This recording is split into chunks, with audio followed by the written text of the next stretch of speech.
안녕하세요. السلام عليكم. انا غاده ياسين من مصر عاشقة الطعام الكوري.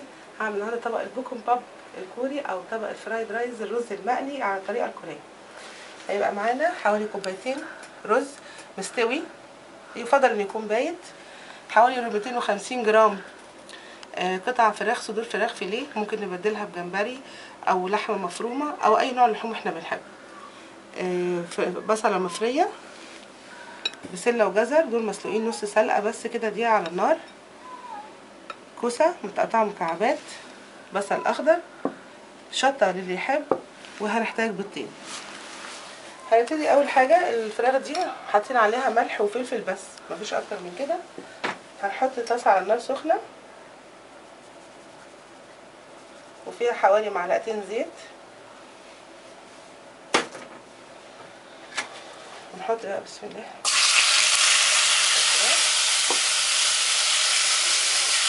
نقلبها.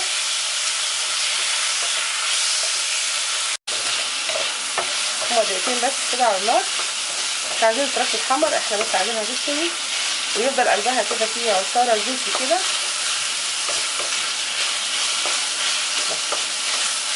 ممكن بقى ان احنا نطلع الفراخ بره ونبتدي نكمل بقيه المكونات، وممكن بقى نعمل زي ما انا هعمل كده، نزق بس كده الفراخ على جنب وننزل بقى بالايه بس. على فكره طبق سهل جدا.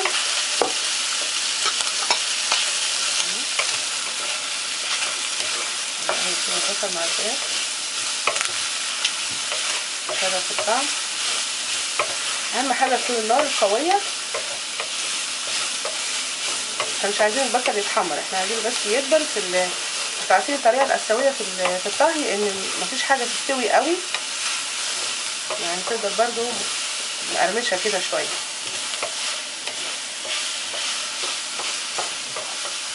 هما تقليبتين بس زي ما احنا شايفين كده مع البصل.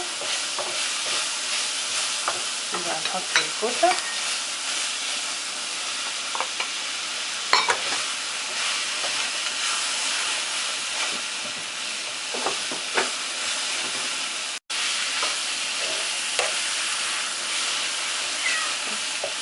خلاص.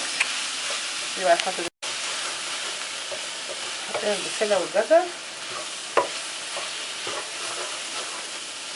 نقلبهم. في المرحله دي بقى نحط شويه ملح، شويه ملح، شويه فلفل اسود عشان نبقى تبلنا الخضار البسله والجزر والكوسه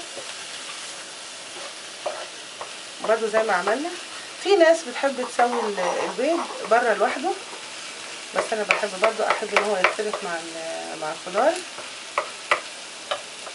كده.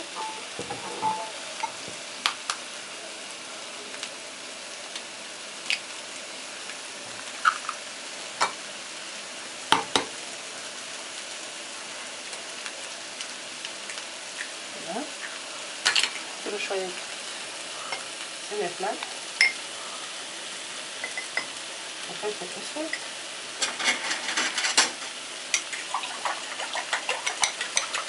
شايفين مجرد بس ان انا بخلطه. اقرب كده نقطه زيت في النص عشان اسوي فيها الزيت.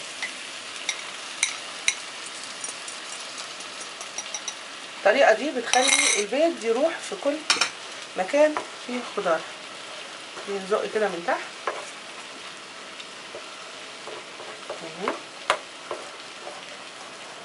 اللي عنده اي مشاكل مع البيض، اي حساسيه، ما بيحبش البيض، ممكن ما نحطش بيض خالص، مفيش مشكله.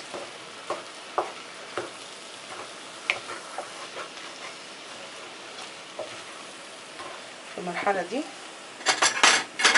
نضيف شويه شطه، ودي اختياري برضو، مش عايزه احط شطه ما يحطش.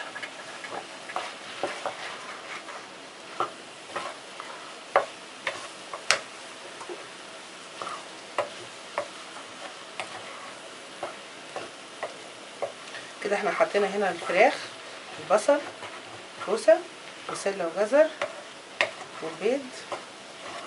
نقلب لما احس ان كل البيض استوى، ان ما عنديش اي بيض لسه ايه يسيب لي اي طعم مميز.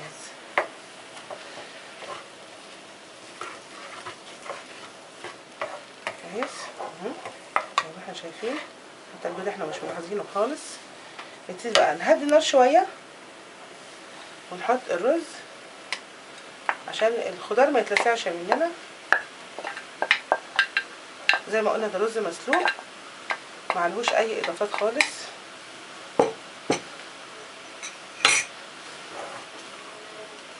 نقلبه بقى.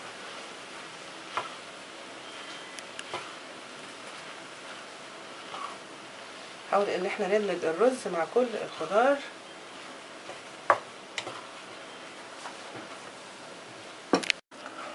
كده. شايفين الرز اتقلب مع كل الخضروات. على فكرة الخضار في الطبق ده بيبقى طعمه لذيذ جدا، مش ما بنحسش بأي مشكلة.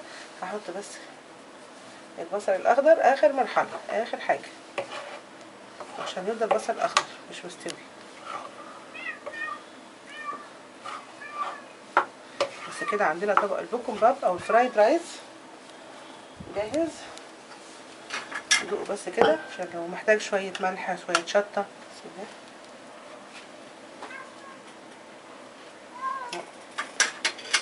حقيقي محتاج بس ان انتوا تدوقوه معايا. نعرفه كده.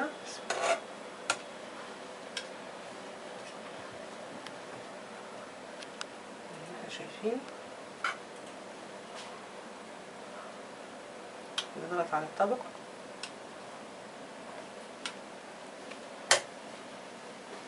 الطبق تاني نقلب عليه، نحط عليه شوية بصل أخضر.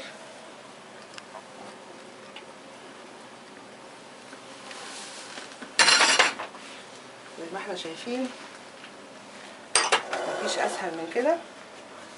طبق بوكمباب أو فرايد رايس بالفراخ والخضار. ممكن نعمله بأي نوع فراخ احنا بنحبها وبأي نوع خضار احنا بنحبه، مع أكلات كورية تاني إن شاء الله. 안녕히 계세요.